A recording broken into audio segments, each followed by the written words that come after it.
अशा प्रकारे गाजरचा हलवा करण्यासाठी मी सर्व गाजर 1 तास पाण्यामध्ये ठेवून नंतर स्वच्छ धुवून कापडाने पुसून घेतले। 1 तास पाण्यामध्ये ठेवल्यामुळे गाजर किंवा कुठलीही भाजी असू द्या त्यावरील केमिकलचा प्रभाव हा कमी होतो। गाजर पुसून झाल्यानंतर त्याचा देठाकडील व टोकावरील असे दोन्ही भाग मी कापून घेतले आणि सर्व गाजर पिलरच्या सहाय्याने स्वच्छ करून घेतले। गाजरवरती बारीक बारीक मूळ आलेले असतात ते स्वच्छ करून घेतले। आता ही गाजर पिलरच्या सहाय्याने स्वच्छ करून झालेली आहे आणि यानंतर मी फूड प्रोसेसरमध्ये टाकून सर्व गाजरचा किस तयार करून घेतलेला आहे। आपण किसनीने सुद्धा गाजरचा किस तयार करू शकता। हे बघा कशा प्रकारे किस तयार झालेला आहे। आता आपण गाजरचा हलवा तयार करून घेऊया। त्यासाठी मी एक जाड बुडाचे पॅन गॅसवर ठेवून गरम करून घेतले आणि त्यामध्ये 2 ते 3 चमचे साजूक तूप टाकून ते देखील गरम करून घेतले। आता या पॅनमध्ये मी गाजराचा किस टाकला। हे बघा गाजराचा किस टाकलेला आहे। हा गाजराचा किस मंद आचेवर सतत हलवून घेत परतून घ्यायचा आहे।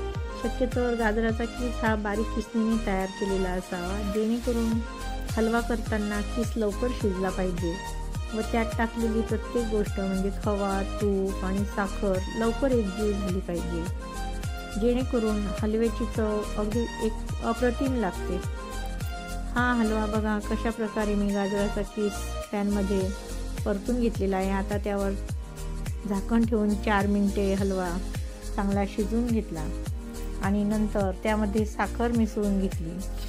ही साखर आणि किस चांगला एक प्रकारे हलवून घेत एकजीव करून घेतला।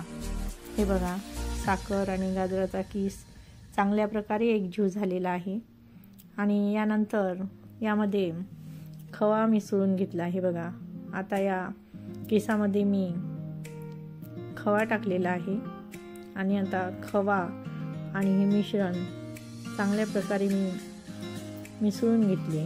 घट्ट असा खवा गरम गरम गाजराच्या केसामध्ये वितळून चांगल्या प्रकारे एकजीव होतो आणि या खव्याची गाजराला छान चव येते। खवा आणि गाजराचा किस एकजीव करताना किंवा हलवून घेत असताना एकसारखा मंद आचेवर हलवून घ्यायचा आहे, सारण परतून घ्यायचे आहे, अन्यथा खवा जर तळाशी लागला तर त्याची चव खराब होऊ लागते। आता यामध्ये मी ड्रायफ्रूट्स टाकलेले आहेत। काजूचे आणि बदामाचे काप मी या हलव्यामध्ये टाकलेले आहेत। परत सर्व मिश्रण मी चांगले परतून घेतलेले आहे। आपण बघू शकता अगदी चांगल्या प्रकारे एकजीव सर्व मिश्रण झालेले आहे। पॅनमध्ये मिश्रणातून जेव्हा तेल सुटू लागते म्हणजे समजून घ्यायचं आहे की हलवा तयार झालेला आहे। आता हलवा मी एका सर्विंग बाउलमध्ये काढून घेतलेला आहे आणि अशा प्रकारे जिभेची चव वाढविणारा गाजराचा हलवा तयार झालेला आहे। तुम्हाला माझी रेसिपी जर आवडली असेल तर माझ्या चॅनलला लाईक, शेअर आणि सबस्क्राईब करायला विसरू नका जेणेकरून माझ्या नवनवीन रेसिपीज आपणापर्यंत पोहोचतील।